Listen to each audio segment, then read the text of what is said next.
আমরা একটু জোরে কি বলতে পারি happy birthday Karma? We say three cheers to Karma. Amen. Amen. And the third time.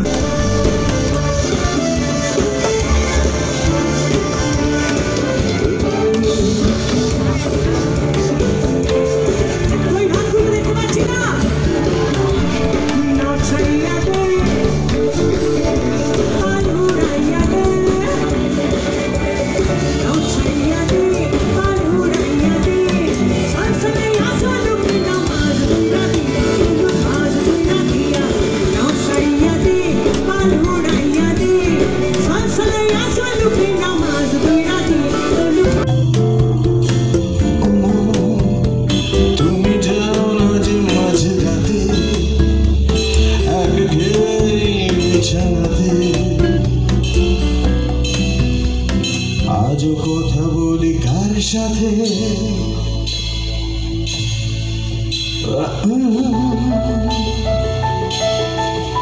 জানি না কার কি যায় বা আসে তাতে তাই গান গাই রাস্তাতে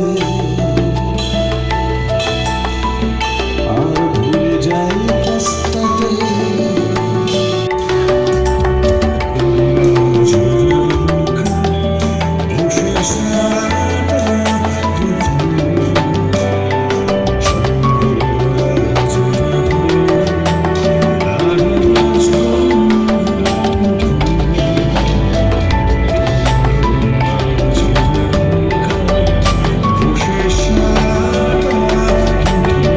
ভাবিনি যে একটা ফিউশন ব্যান্ড কলকাতা শহর থেকে এই প্রথম করা, তখন গান বাজনা করবো ভালো করে সেটাই ভেবেছিলাম, কিন্তু কোনোদিনও ভাবিনি যে 40 বছর একটা ফিউশন ব্যান্ডের সেলিব্রেশন আমার নিজের শহরে হবে, আর এত বড় করে হবে, আর এত বন্ধুদের নিয়ে হবে, আমার অত্যন্ত প্রিয় সব বন্ধুদের নিয়ে যারা আমাকে সাপোর্ট করেছে একটা সময়, তাদের সব একসাথে নিয়ে এই যজ্ঞটা হবে, এটা আমি একদম ভাবিনি। কি বলবো, আর যেরকম হলের এখন অবস্থা দেখছি আরো ভয় হচ্ছে, ভালো করে লাগাতে হবে। কিন্তু যখনই মানে নতুন কোনো পারফরমেন্স যখনই পারফর্ম করতে, তখনও কি এত বছর পরেও পারফর্ম করতে উঠতে কি একটুখানি মনের ভিতরটায়? হ্যাঁ, ওটা প্রথম কিছুক্ষণ তো হয়ই হয়, বিকজ আমরা যারা এতদিন ধরে কাজ করে এসেছি এবং আমাদের কাজ খানিকটা অ্যাকসেপ্টেড হয়েছে, তো প্রতিবারই স্টেজে যখন উঠি তখন একটা তো প্রমাণ করার ব্যাপার থাকে, ডেফিনেটলি থাকে, তবে সেটা কিছুক্ষণ থাকে, তারপরে কেটে যায়, লাকিলি কেটে যায়। আজকে যখন ফাইনালি অনুষ্ঠানটা হচ্ছে, আজকে কিরকম অনুভূতি?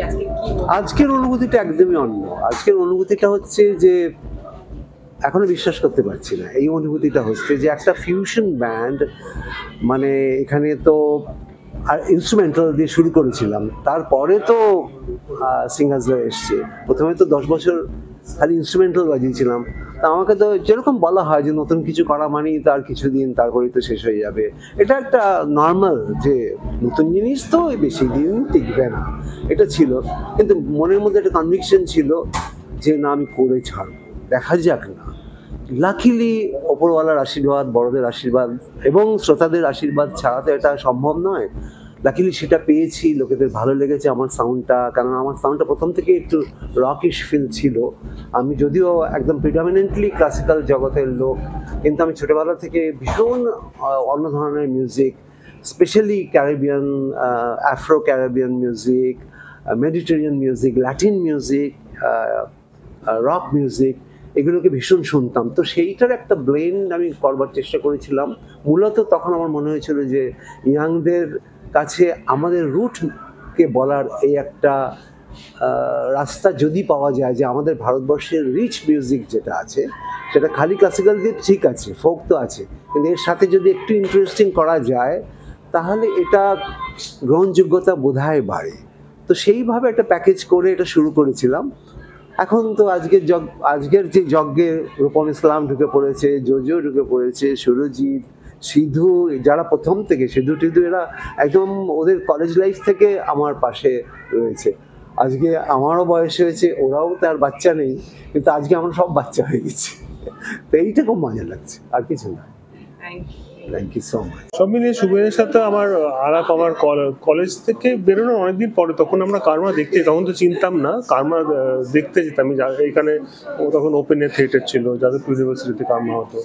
তো আমরা খুব ভেরি প্রাউড যে আমাদের কলকাতার ফিউশন ব্যান্ড কার্মা আর কি। আর কার্মার মিউজিকটা না সবসময় খুব এন্টারটেনিংও ছিল, মানে অ্যাপার্ট ফ্রম বিং ফিউশন খুব এনজয় করতাম আমরা কলেজেরা পড়তাম। আমরা নাচতেও পারতাম কার্মার সাথে, গাইতেও পারতাম একসাথে কার্মার। সেই জন্য খুব ইন্টারেস্টিং ছিল পুরো ব্যাপারটা। তো সেখান থেকে তারপর শুভেনের সাথে বন্ধুত্ব হওয়া, শুধু শুভেন না, রানাদা তো চলেই গেল, রানাদা গিটার বাজাতো, রানাদার সাথে বন্ধুত্ব হওয়া, রাজীব, সবাই মিলে। তো তারপর আমার মনে হয় যে এতদিন ধরে কার্মাটা ধরে আছে শুভেন, তার কারণে ও খুব ভালো সবাইকে নিয়ে চলতে পারে। প্লাস এই যে নতুন জেনারেশনকে ইনকর্পোরেট করা মিউজিকের মধ্যে, তাদের সাথে মিউজিক শেয়ার করা, এটা একটা খুব বড় ক্ষমতা আমার মনে হয়, যেটা আমাদের এখানে অনেকেই খুব মিস করে, মানে ল্যাক করে। আমার সবসময় মনে হয় আমাদের জেনারেশনে বেশ কিছু আছে যারা সবসময় ভাবে পরের জেনারেশন কিছু বোঝে না, জানে না ইত্যাদি। খুব রিডিকুলাস একটা জিনিস। তো সেই সব জেনারেশনকে একসাথে নিয়ে যে মিউজিকটা কার্মা করার, সেইটা খুব ভালো। আর আমার দারুণ। আর আমি এখানে তো সবাই মিলে একসাথে, আমাদের কতবার এইভাবে একসাথে হওয়া হয়, তো সেই খুব ইন্টারেস্টিং লাগছে যে আমি সিধু, রূপম প্লাস জোজো, তারপর মিউজিশিয়ানদের মধ্যে সবাই, যোগী, সম্বিত, বাচস্পতি, সব মানে আমার খুব ভালো লাগছে আজকে। দেখো, মানে একটা নির্দিষ্ট ধারার মিউজিক করি বলে যে অন্য ধারার মিউজিক শুনবো না বা তাকে মানে শ্রদ্ধা করবো না, এরকম কোনো ব্যাপারই নেই। বরং কার্মা যে ধরনের মিউজিক করেছে, আমরা একসময় একদম দলগতভাবে আর কি, দল ক্যাক্টাসের সব মেম্বাররা আমরা কার্মার শো দেখতে গেছি। এবং শুধু ভালো লাগা বললে কম হবে, সেই ভালো লাগাটা এতটা তীব্র জায়গায় পৌঁছে গিয়েছিল যে আমরা সরাসরি ইনফ্লুয়েন্স হয়েছিলাম। আজকেও একটা পিস হবে, আমরা একটু পাল্টে নিয়েছিলাম আমাদের মতন করে, কিন্তু ওনাদের খুব জনপ্রিয় লাইন, দেখতে না ধাকি দিনা দেখি না দেখতে না না দেখতে না ধাকি দিনা দেখি না দেখতে না না, এই টুকরোটা আমরা কিন্তু নিয়েছিলাম। এবং নীল নির্জনেতে একটা পিকনিক সং হিসাবে বিভিন্ন চীনা গানকে বাঁধা হয়েছিল একটা মেডলের মতন করে, তার মাঝখানে সং টু সং মুভ করে যাওয়ার জন্য এই টুকরোটা আমরা ব্যবহার করেছিলাম। সো মানে শোনাটা শুধুমাত্র শোনায় সীমাবদ্ধ নয়, সেটা ভালোবাসায় এবং ইনফ্লুয়েন্সড হওয়াতে, এবং সেটা চুরি নয় কখনো, কারণ সেটা বলে করা বা দেখলে পালিয়ে যাচ্ছে এরকম কোনো ঘটনা নয়। সো শুভেন্দা এবং কার্মার মিউজিক ভালো লাগে আমার দীর্ঘদিন ধরে। তো এবার যখন শুভেন্দার কাছ থেকে ডাক পেয়েছি, এবং একটা জায়গায় গিয়ে শুভেন্দা বলেছে, আমার ডেটটা নিয়ে একটু সমস্যা ছিল ইনিশিয়ালি, মানে নাটকে লাগবেই, তখন আমি একদম কি বলবো আনন্দে মানে মুগ্ধ হয়ে যাই। আমার অন্যান্য কাজ আমি কাটিয়ে দিই করে আজকে শোয়ে মানে পার্টিসিপেট করছি। গেট টুগেদার, ইয়েস, একটা পার্টি, একটা মিউজিক্যাল পার্টি। সবার সঙ্গে দেখা হলো, প্লাস কার্মার ওই ক্যাসেট যেটা আমাদের সম্পদ, যেটা আমাদের মিউজিক্যাল যে লার্নিং, সেটার একটা বাঁক বদল বলা যেতে পারে। এবং ফিউশন মিউজিকে যে আমরা ইন্টারেস্টেড হলাম এবং সারা বিশ্বের নানা রকম মিউজিক শুনতে শুরু করলাম, তার অন্যতম মূল প্রেরণার জায়গায় যখন নিজের জায়গা থেকে কেউ কাজ করে, তখন সেটা সবসময় প্রেরণা। কাজেই শুভেন্দা এবং তাদের দলবলের যে কাজ, সেটা আমরা এত আমাদের প্রেরণা দিয়েছে যে সারা বিশ্বের সঙ্গীত শুনতে আমরা ইন্টারেস্টেড হয়েছি, আরও অনেক মিউজিক শুনতে থেকেছি। কিন্তু বিগিনিংটা যে একটা ক্যাসেট থেকে হয়েছিল, সেটা আমি সবসময় মনে রেখেছি। আজকে একই মঞ্চে তাদের সঙ্গে পারফর্ম করলাম, এটা একটা বিরাট অনার আমার জন্য। আচ্ছা, আগামী দিনে এরকম কি আর কোনো প্ল্যানিং আছে? এত সুন্দর একটা সন্ধ্যা পাওয়ার পর তো প্ল্যানিং তো এই আজকের সন্ধ্যার যিনি নেতৃত্ব দিলেন, তিনিই বলতে পারেন যে এরকম কোনো প্ল্যানিং আছে কিনা। আপনাদের নতুন আর কিছু একসাথে আসছে কি মানে আগামীতে? শুভেন্দার সঙ্গে না, এই মুহূর্তে না, তবে অমিতদার সঙ্গে হয়তো। খুব excited, at the same time একটু নার্ভাসও বটে, কারণ আজকে যে আর্টিস্ট লাইন আপ আছে সেইটার ওপেনিং আমি করছি। সো একটা মনের মধ্যে ধুপুক ধুপুক করে, আর বিশেষ করে নতুন সাউন্ডস্কেপের সঙ্গে। যদিও আই বিন ব্লেসড কি যে শুভেন্দার এই 40টা বছর যেটা ফিউশন মিউজিক নিয়ে শুভেন্দা চালিয়ে যাচ্ছেন, সেটার কয়েক বছর আমিও তার সান্নিধ্যে আসতে পেরেছি এবং এই কার্মার সঙ্গে আমিও পারফর্ম করে থাকি। অনেক কিছু শিখি, অনেক কোলাবোরেট করে যখন নতুন ইয়াং মিউজিশিয়ানসদের সঙ্গে। মিউজিকটা একটা ভাস্ট সাবজেক্ট, তো প্রতিনিয়ত আমার মনে হয় যে শেখা যায়। তো আমার কাছে এটা এই জায়গাটা শুধুমাত্র পারফর্মিং আর্টের একটা জায়গা নয়, একটা লার্নিং প্রসেসও বটে। তো খুব ভালো লাগছে, এবং আজকে 40তম বছর, আর 40 ইজ জাস্ট আ নাম্বার। আমার মনে হয় এরকম আরও অনেক 40 আসবে শুভেন্দার জন্য। সব মিলিয়ে যদি বলেন, in short is life.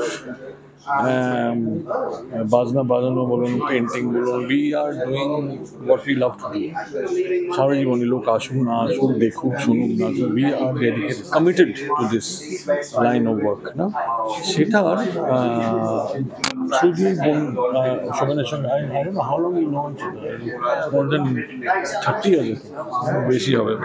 So এইরকম মানে, সো এইটাই কানেকশন হয়ে আছে। So that is, and plus একসঙ্গে স্টেজে বানানো, রিহার্সাল করা, কফি খাওয়া একসঙ্গে, it's part of our lives, which is can't be bought by money, this level of life that we enjoy. কিন্তু তার আগে ব্যাকগ্রাউন্ড হচ্ছে, you have to shed blood and sweat and tears before that. So এটার একটা emotional materialistic commitment দরকার from the audience side also. আমরা তো করেই বসে আছি as an artist, as artists all of us. আমরা তো বড় বয়সে আমাদের ছেলেরাও যারা আছি, মানে ওর ছেলে, আমাদের he is like my friend also, we have a band together. But এই কমিটমেন্টটা, এইটাকে আপনাদেরই দরকার, আপনাদের ডাইরেক্টলি বলছি যে এটাকে প্রচার করা হচ্ছে, যে কমিটমেন্টের দাম, ইউনো। শুধু একটা শো হলো, সব পপুলার হয়ে গেল, কাগজ ছবি, দ্যাট ইজ নট অল। এই যে প্রসেসটাকে দূরে ধরা। একটা লোক মারা গেলে আমাকে ফোন করে লোক, যে আপনার কি মনে করেছিল, ও লোকটা মারা গেছে, আর এখন বলে লাভ নেই। Why didn't you come when they were alive? আমি যখন বেঁচে আছি তখন আমার ব্যাপারে কথা হচ্ছিল। আমি বলছি একটা এক্সাম্পল, বাট আমি বলছি এই যে ইনার ভ্যালুসগুলো না লোকের চিন্তা করা, but it's a celebration of life, বন্ধুত্ব, মিউজিক, সব কিছু। আমিও মানে ফার্স্টে আমি খুব অনার্ড কি এই ফাংশনের জন্য, এই প্রোগ্রামের জন্য আমাকে ডাকা হয়েছে, কেন কি ইটস আ ভেরি স্পেশাল রেপারটোয়ার, অনেক এস্টাবলিশড খুব মানে জানার মিউজিশিয়ানস রয়েছে এই মানে আজকের প্রোগ্রামে। রূপম দা, যোজনী, they are all you know legends in their own right, and ওনাদের সাথে I am getting to share the same stage, so I am very very honoured. আর শুভেন কাকুরও আমরা সেলিব্রেট করছি 40 বছর in the music industry, in the rock fusion industry. তো এটা খুবই বড় ব্যাপার, অ্যান্ড আই এম সত্যি করে বলি, I am just honored to be part of this now. কেন কি everybody else is মানে like my guru, so খুব honored to be here tonight. Thank you. একদম গান আছে, তার মধ্যে ফ্যাশন আছে, আর সব থেকে ইম্পর্টেন্ট যেটা আছে, যে যার জন্য এখানে আসা শুভেন আঙ্কেল, ওনার সাথে যে আমরা একই স্টেজে দাঁড়াতে পারছি, এটাই আমার জন্য অনেক বড় ব্যাপার।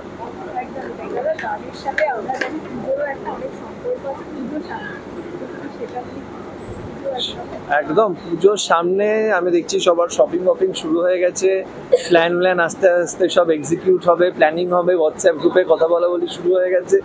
তো এই যে পুজো আসছে, এই যে ফিলিংটা বাঙালিদের, সেটা আমার মনে হয় না যে কোনো অন্য ফিলিংয়ের সাথে কম্পেয়ার করা যায়। সো আমি তো এখন থেকে পুজোর জন্য খুব এক্সাইটেড, আই এম শিওর আপনারাও সবাই খুব এক্সাইটেড। এখনো হয়নি, কারণ সেইভাবে এখনো শুরু করিনি, কিন্তু এবার শুরু করার সময় যে চলে এসেছে সেটা বুঝতে পেরেছি।